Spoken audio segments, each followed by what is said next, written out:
Doctor Tahir al-Qadri کہہ رہے ہیں کہ شیعہ علماء جھوٹ بولتے ہیں، شیعہ ذاکرین جھوٹ بولتے ہیں، شیعہ علماء اور ذاکرین منبر میں بیٹھ کے جھوٹی روایتیں سناتے ہیں، لوگوں کو رلاتے ہیں۔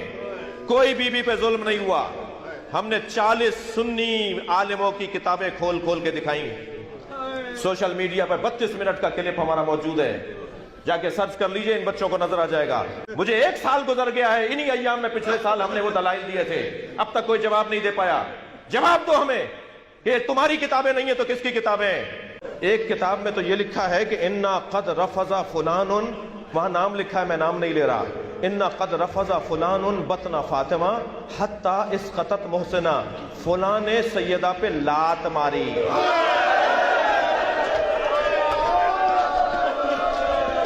حَتَّى اِسْقَطَتْ مُحْسِنَا، جس کی وجہ سے محسن شہید ہو گیا۔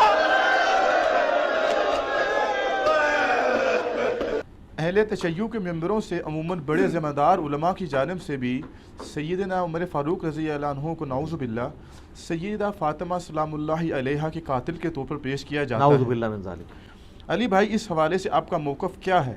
مصائب جتنے بیان کرتے ہیں پہلے ان کی آپ سند ثابت کریں۔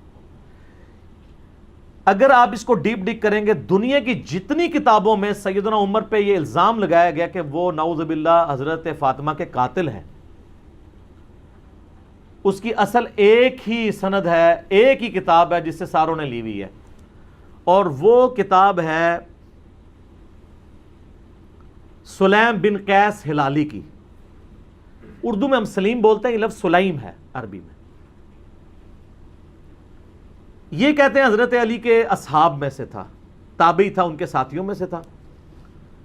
جب حجاج ابن یوسف نے شیعان علی کے اوپر ظلم کیے تو یہ چھپ کے ابان بن ابی عیاش کے گھر میں اس نے پناہ لی، پوری زندگی اس کے ساتھ رہا۔ مرتے مرتے یہ کتاب اس کے حوالے کی اور کہا کہ میں تو جا رہا ہوں، تو یہ کتاب امانت ہے تیرے پاس، امت تک پہنچانی ہے۔ اس کے بعد ابان بن ابی عیاش اس کتاب سے روایتیں بیان کرتا تھا۔ اب یہ نہیں پتا کہ یہ روایت اس کتاب میں لکھی بھی ہوئی تھی کہ نہیں ہے، وہ خود سے بیان کرتا تھا، کیونکہ ابان بن ابی عیاش خود کذاب ہے۔ کذاب بندہ اگر روایت بیان کر رہا ہو تو اس کی اتھینٹسٹی خود ہی ختم ہو جاتی ہے۔ ابان بن ابی عیاش وہ ہے جس کو صحیح مسلم کے مقدمے میں امام مسلم نے لکھا ہے کہ یہ کذاب، جھوٹا راوی ہے۔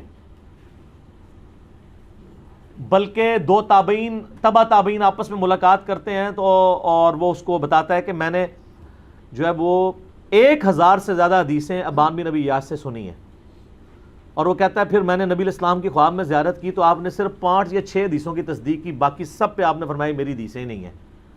ابان بن ابی عیاش کا یہ حال ہے۔ یہ 140 ہجری میں یا 146 ہجری میں فوت ہوا ہے۔ کذاب۔ یہ اس نے واقعہ گھاڑ کے بیان کیا ہے۔ دنیا میں جہاں بھی آپ کو واقعہ ملے گا نا، ابان بن ابی عیاش کے حوالے سے ملے گا، اور وہ کہے گا جی مجھے جو کتاب ملی تھی سلیم بن قیس ہلالی کی، اس سے۔ اور یہ نہ سمجھیے گا یہ صرف سنی سے کہہ رہے ہیں کذاب ہے۔ علامہ خوئی جو ہیں اہل تشیع کے، وہ بھی کذاب سمجھتے ہیں اسے۔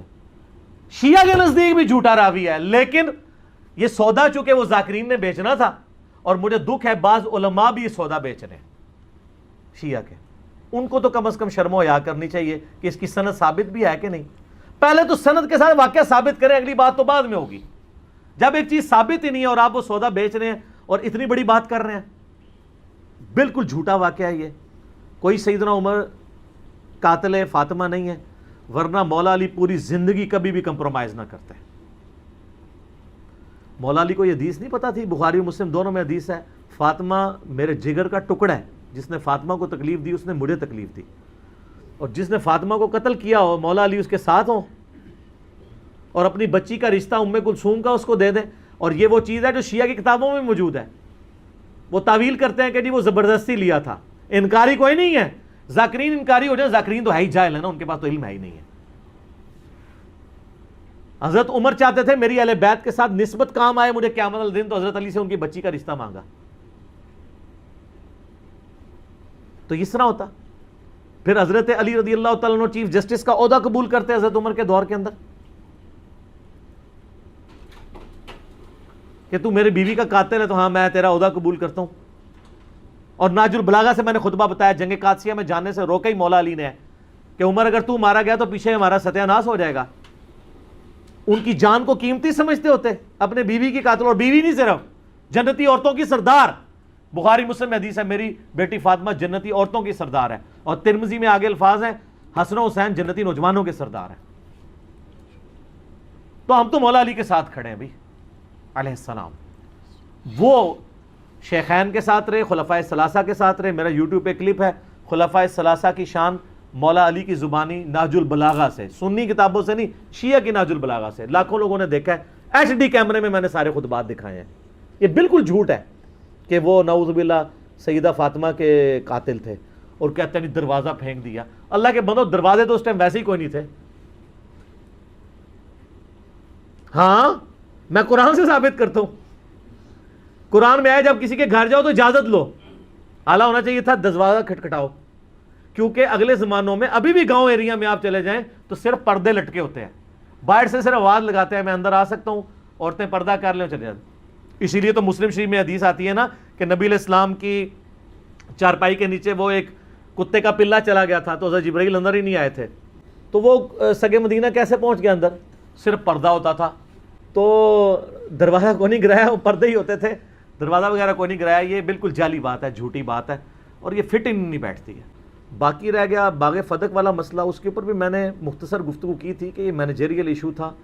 اس کو اگر آپ اس حوالے سے ویسے لیں گے تو میرے بھائی پھر مسئلہ جو ہے وہ ابو بکر عمر کا نہیں ہے, مسئلہ پھر مولا علی کا بھی بن جائے گا, چاہے وہ امت کے مفاد میں بھی ہو. لیکن مسئلہ بہت بڑا ہے نا, کیونکہ آپ علیہ السلام فرما رہے ہیں جس نے فاطمہ کو تکلیف دی اس نے مجھے تکلیف دی. رسول اللہ کو تکلیف دینے کا معاملہ کہاں تک جاتا ہے؟ چلے الٹیمیٹلی آپ کی بات مان لی کہ انہوں نے امت کے مفاد میں کیا, تو آپ کو امت کا مفاد عزیز نہیں ہے کہ آپ بکواس کرنے بند کر دیں, قیامت کے دن کے لیے چھوڑ دیں. جب مولا علی خاموش ہو گئے اس مسئلے میں تو آپ کیوں اپنی زبانوں سے اس طرح کی باتیں کرتے ہیں؟ تو بات کہاں سے کہاں چلی. مولا علی ابو بکر کے ساتھ بھی رہے, عمر کے ساتھ بھی رہے, عثمان کے ساتھ بھی رہے, رضی اللہ عنہم اجمعین وعلیہم السلام اجمعین. لہٰذا اگر یہ سیدنا عمر قاتل فاطمہ ہوتے نعوذ باللہ من ذالک تو ایسا معاملہ نہ ہوتا. جھوٹ نہ بولا جائے, مصائب کو چسکا لے کے بیان کرنا بغیر سند کے, اور اس میں بالکل علم کی پرواہ نہ کرنا اور جذبات کے ساتھ کھیلنا لوگوں کے, یہ بالکل علمی ظلم ہے.